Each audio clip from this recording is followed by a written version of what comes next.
आयुर्वेद और नेचुरोपैथी में एक नियम है, वो क्या बोलते हैं, जो एक बार खाए वो योगी, जो दो बार खाए वो भोगी, जो तीन बार खाए वो रोगी। खाली चाय नुकसान करती है, तो खाली चाय छोड़ दो ना, टाइम सेट कर दो कि भाई हम 6 बजे के बाद नहीं खाएंगे। अच्छा, कभी देखा चिड़िया, अभी इस टाइम चिड़िया कबूतर देख रहे हैं, कोई दाना चुनने आ रहे हैं क्या? सुबह सुबह आते हैं, दोपहर को आते हैं, दाना चुनते हैं, भाग जाते हैं, उड़ जाते हैं। तुम दिन भर कितना दाना चुगते हो, सुबह भी, दोपहर को भी, शाम को भी। आयुर्वेद और नेचुरोपैथी में एक नियम है, वो क्या बोलते हैं, जो एक बार खाए वो योगी, जो दो बार खाए वो भोगी, जो तीन बार खाए वो रोगी, और जो 8 बार खाए वो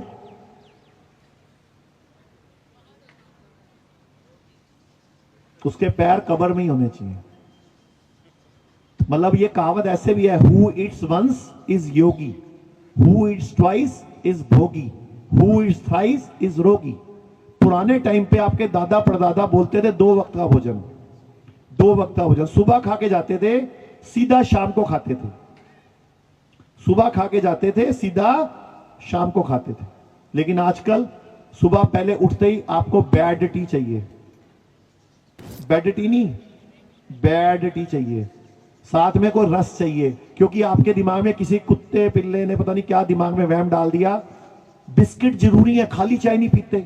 ये बोलते साले चाय नहीं पीते, बिस्किट जरूरी है, रस ले लो डुबो डुबो के, फैन डुबो रहे हो बीच में, पता नहीं भुजिए खा रहे हो, साथ में कचौड़ी खा जाते हो, पता नहीं सुबह सुबह रस, बिस्किट, ब्रेड डुबो लेते हो। लोगों ने डाला दिमाग में, अच्छा खाली चाय नहीं पीते। बचपन से मम्मियां बोल रही खाली चाय नहीं पीते, अभी बोले चाय नहीं पीते, खाली चाय नहीं पीते, कुछ खाओ साथ में, चाय मत पियो भाई। भाई खाली चाय नुकसान करती है, और खाली चाय छोड़ दो ना। बोलती है कि मम्मियां नहीं, हमारी दादियां बोलती थी कि खाली चाय नहीं पीनी, क्योंकि रस, ब्रेड बंद तुम्हें चाहिए। पता नहीं, पहले तो क्रीम रोल चलते थे, अब तो अभी गांव में तो चलते हैं, अभी शहरों में कम हो गए।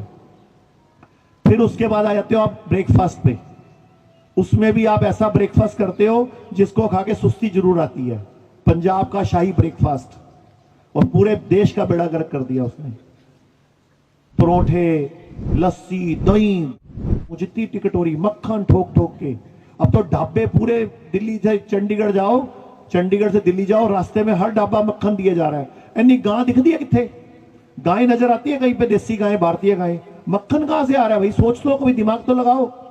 अमूल दिए जा रहा है, वेरका दिए जा रहा है, इतना दूध आए जा रहा है, हर घर में दूध की पैकेट आ रहे हैं, थैलियां आ रही है। अरे इतनी गायें नहीं है, भैंसे नहीं है, दूध दिखता है नहीं, कहां से आ रहा है? तुम्हारा दिमाग काम नहीं करता, लगे हुए हो खाने खाने खाने। हिडिंबा के पुत्र बोलना पड़ेगा तुम्हें आज के बाद। हिडिंबा का पुत्र कौन था? घटोत्कच। हिडिंबा कौन थी ये भी नहीं पता होगा कईयों को तो। हाँ, हिडिंबा कौन थी? भीम की पत्नी। और घटोत्कच कौन था? उसका पुत्र। उसके बारे में कहा था कि वो जब खाना शुरू करता था तो खाता ही रहता था। तो आप सब में घटोत्कच की आत्मा है। इतना खाते हो, इतना खाते हो, सोचते ही नहीं हो। आप कुछ मत करो, आज के बाद जितना मर्जी खाओ, बट एक काम तो कर सकते हो, टाइम सेट कर दो कि भाई हम 6 बजे के बाद नहीं खाएंगे, या हम 7 बजे के बाद नहीं खाएंगे। ये तो कर सकते हो, जो मर्जी खाओ, मैं कुछ नहीं बोलता आपको। ये कर सकते हो कि इसमें मुश्किल है कि हम सूरज डूबने के बाद नहीं खाएंगे या 7 बजे के बाद नहीं खाएंगे, कर सकते हो। मुश्किल है, कभी कोई शादी पार्टी सुख दुख ठोक लेना वहां पे, कभी कभी कुछ नहीं होता, बट रोज दिन, महीने में 20 दिन तो बड़ गड़बड़ है ना। फिर हफ्ते में 15 दिन में चीटिंग चलती है। तुम अगर रोज चीटिंग से ही पास होगे तो फिर कभी तो टीचर पकड़ ही लेगा तुम्हें कि तुम इतनी चीटिंग करते हो। हम 3 तरीके से काम करते हैं। अगर आपकी बीमारी गंभीर है, हार्ट की प्रॉब्लम है, किडनी फेल है, डायलिसिस चलता है, या क्रिएटिनिन बढ़ गया है, या कैंसर है, हम आपकी पूरी बॉडी की शुद्धि करेंगे, पंचकर्म के माध्यम से आपके बॉडी को क्लीन करेंगे। दूसरा तरीका, अगर आपकी बीमारी गंभीर नहीं है तो हमारे पूरे भारत में 100 से अधिक क्लिनिक्स हैं, वहां पे आओ, डॉक्टर से मिलो, 1 to 1 बैठो, बात करो, बीमारी की जड़ को समझो। और तीसरा तरीका, स्क्रीन पर नंबर चल रहा है, हमारे हेल्थ काउंसलर से बात करो, अपनी बीमारी को बताओ, बीमारी को समझाओ। हो सकता है आपकी बीमारी घर पर ही ठीक हो सकती हो।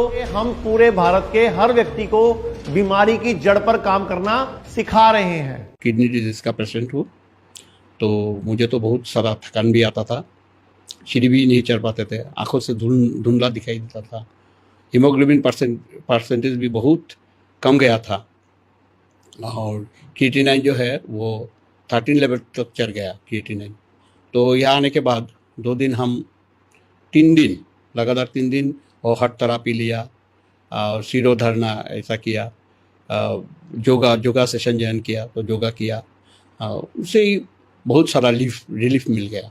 मुझे यहाँ आने के बाद ये महसूस हुआ कि वाकई में यहाँ डिप्रेशन अगर हो तो पूरी तरह ख़त्म हो जाता है। और उसके बाद मेरे किडनी में जो प्रॉब्लम थी थोड़ा कम हुआ है। यहाँ सिखाया जाता है कि किस तरह से हमें ज़िंदगी जीना है। अपनी लाइफ स्टाइल को बदलने के लिए यहाँ आइए आप लोग और देखिए, यहाँ लाइफ स्टाइल तुरंत बदल जाएगा। आप जैसे फॉलो वहाँ या घर कर देंगे तो देखने में बहुत महसूस होगा कि हम पूरी तरह बदल गए हैं। उसके बाद ज़िंदगी जीने की मज़ा आएगी। पहले मेरा क्रिएटिनिन जो है 6 कुछ था, अब 5.92 है। लीवर में कुछ इन्फेक्शन है, वो भी कम हुआ है। यहाँ आकर के मुझे ज़िंदगी जीने का सलीका मिला कि कैसे अपनी ज़िंदगी को एंजॉय करना चाहिए कि और समय समय पे हर चीज़ लेना चाहिए। ये बहुत बढ़िया चीज़ है। यहाँ अगर जो भी आएगा वो ज़िंदगी जीने का सलीका सीख। हमारे हॉस्पिटल्स की शाखाएं पूरे भारत में फैली हैं। डेराबस्सी, लखनऊ, दिल्ली एनसीआर, मेरठ, नवी मुंबई, चंडीगढ़, पंचकुला, कुरुक्षेत्र, गुरुग्राम, अमृतसर, जयपुर, जोधपुर, लुधियाना, संगरूर, गोवा, अंबाला, सोनीपत, सीकर, उदयपुर, कोटा, अजमेर, कानपुर। दिल्ली में हमारे 13 से भी अधिक डे केयर क्लिनिक और हॉस्पिटल्स हैं। हमारे यहाँ पर सभी प्रकार के हेल्थ इंश्योरेंस स्वीकार किए जाते हैं। पूरे भारत में 40 से अधिक अस्पताल और 100 से अधिक क्लिनिक हैं। अधिक जानकारी के लिए इस नंबर पर संपर्क करें।